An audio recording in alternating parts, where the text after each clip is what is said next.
S'aimer. Est-ce que aimer, c'est s'oublier et s'effacer? Souvent, on reçoit comme modèle d'amour qu'il faut s'oublier et se sacrifier pour l'autre. Potentiellement, chacun d'entre nous connaît au moins une personne qui fait toujours tout pour l'autre, qui s'oublie et n'a pas forcément de temps pour soi, car elle doit être là, présent et toujours tout faire par manque de temps de l'autre.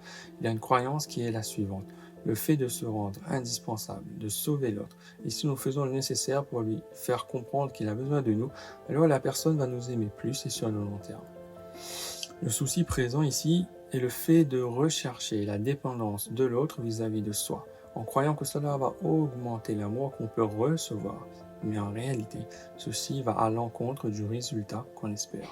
Pourquoi? Car en fait, agir ainsi va juste pousser l'autre à se déresponsabiliser vis-à-vis de ses propres efforts à fournir, et donc il va produire encore moins d'efforts et être moins démonstratif. D'un côté, il sera difficile d'en vouloir à l'autre pour son manque d'investissement, car quelque part nous l'avons formaté à ceci de par notre suragissement. À ce moment, on peut se retrouver dans une impasse, car parfois, on se rend compte de cet effet de levier et donc on s'en veut d'avoir créé cette situation, ce qui nous rend tristes et angoissés. Parfois, n'ayant pas le résultat opéré, on se dit que l'autre n'agit pas assez, que ça fonctionne que dans un sens, etc. Encore une fois, on se retrouvera nous-mêmes dans la tristesse et l'incompréhension.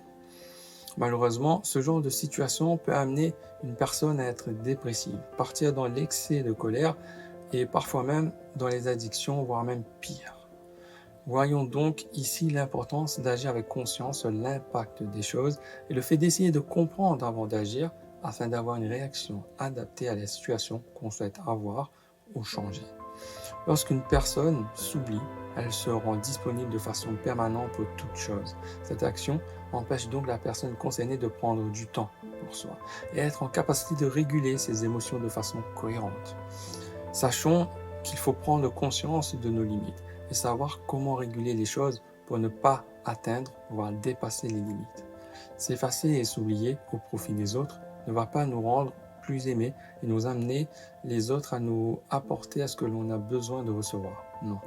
Il est important, dans un premier temps, de faire la distinction des choses et donc apprendre à se connaître d'abord, être au courant de nos besoins, s'aimer soi-même, être pleinement disponible pour soi en priorité. Puis, une fois en accord avec nous-mêmes, on peut s'ouvrir aux autres et donner du temps pour les autres, mais sans pour autant nous négliger et nous mettre aux oubliettes en pensant que cela va être une voie de gain d'amour pour nous et combler nos besoins. À plus tard pour d'autres vidéos.